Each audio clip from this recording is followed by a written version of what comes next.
most emblematic cases through our work with UNWatch, a long-time friend, essential partner in our struggle for freedom and human rights in Venezuela. Thank you, UNWatch. It's meant a lot to us and it will continue to mean a lot to us.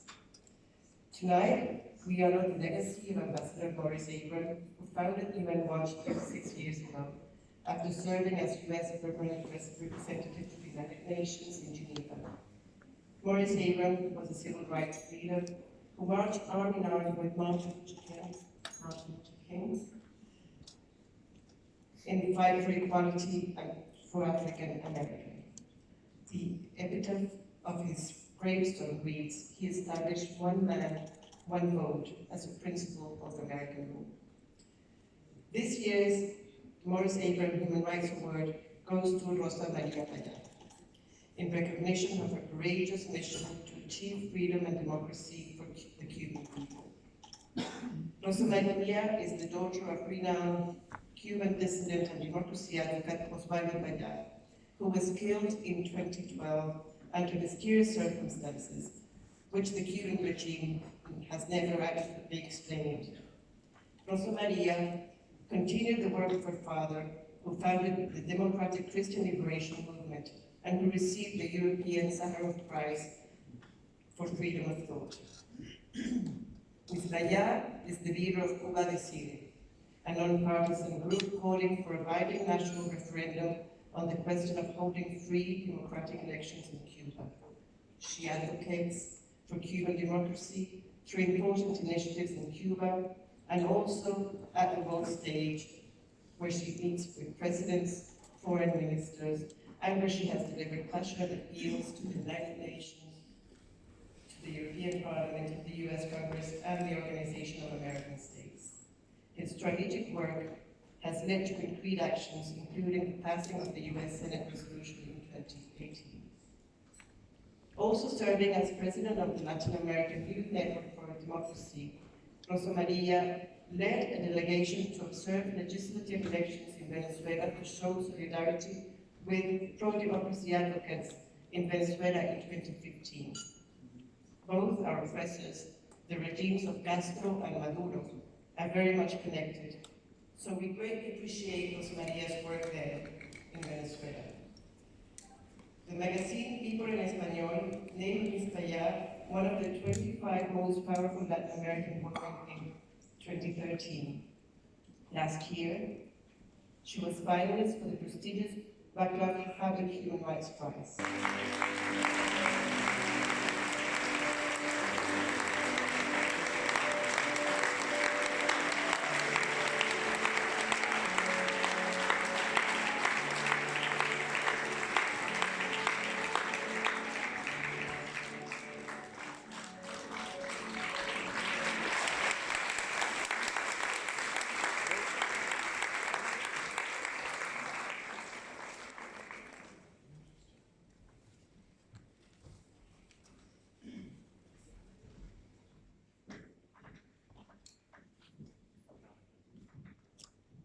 Gracias, embajadora María Alejandra. Qué honor recibir este reconocimiento de sus manos, de la Venezuela legítima.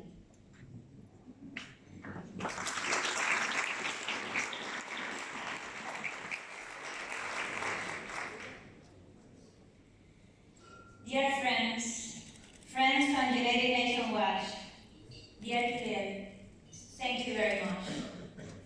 I'm deeply honored by this award that I can only accept as a recognition to the fight of the Cuban people, and specifically to the work of all of those who promote Cuba Decide, which is a citizen platform to change the system towards democracy in the island. To all its promoters, to the Cuban political prisoners, and especially to my father, Oswaldo Payá, and to my friend Harold Cepeda, who gave their lives so that the Cubans could regain their freedom, I would like to dedicate this award tonight. I have seen in first hand what a life of right does to an entire population. the profound material misery that one could see everywhere in Cuba nowadays has worsened to the point that the population is on the verge of a humanitarian crisis again. But a deeper crisis relies on the level of the damage done by the communist regime to our social tissue, to the hurt of the Cuban families. Deep into the 21st century, the so-called construction of the new man has no other justification in Cuba than a criminal ideological inertia in which not even the military repressors on the island believe anymore. The revolution that once fascinated Europe in the name of international left is now an specter of a high price paid by our people when the criminal regime occupies the whole of social life. Paradoxically, the revolution in Cuba means lack of fundamental freedoms and individual rights, with the use of force as a style of governance, which suppresses any manifestation of popular will, repressing every single sign of peaceful dissent, killing dissidents, as my father, and punishing alternative ideas. Revolution in Cuba means to suffocate any hope of real economical opening, not to mention the censorship of Cuban cultural life as expected in a country where the public sphere is co-opted by the government and every media is the private property of the Communist Party, or to be specific, the property of the Castro family and its generals. But everyone in this room knows that these facts are not what is known about my country. That the lie about the Castro regime has been sold and bought over the suffering of a whole nation, and now more than just one nation. In fact, the tolerance that for decades have given the majority of the international community to the totalitarianism in my country has impeded the stability of the democracy in Latin America, has caused the destruction of the rule of law in Venezuela, and serious threats to the national security of several other states. That's why the significance of this award goes far beyond my person. Because UNWatch is an organization with the mission of watching that the United Nations fulfills its task to protect and enforce the universality of human rights.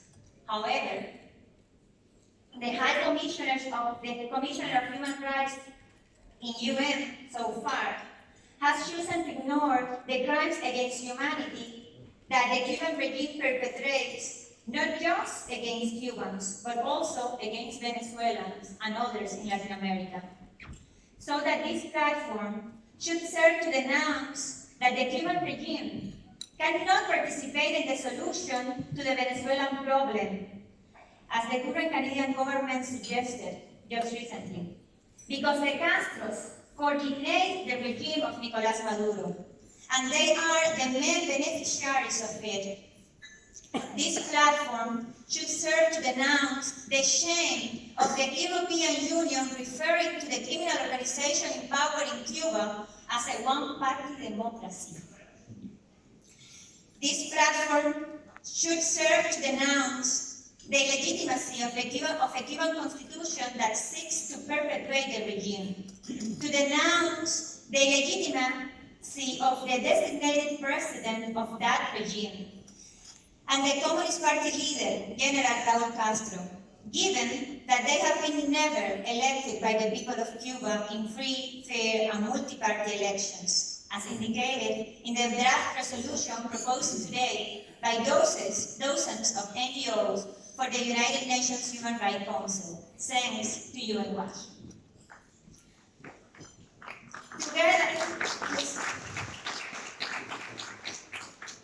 Together with many good friends, I have dedicated the last year of my life to open the eyes of the good people in the international community, to gather their support and to make them act. to work peacefully among Cubans to achieve democratic change by forcing the criminal regime to submit to the sovereign will of the citizenry. We work for the right of all Cubans to live according to their conscience and to be free and to seek happiness in their own country. And to be honest, I don't think that I deserve an award for trying so. But the Cuban people deserve your helping hand.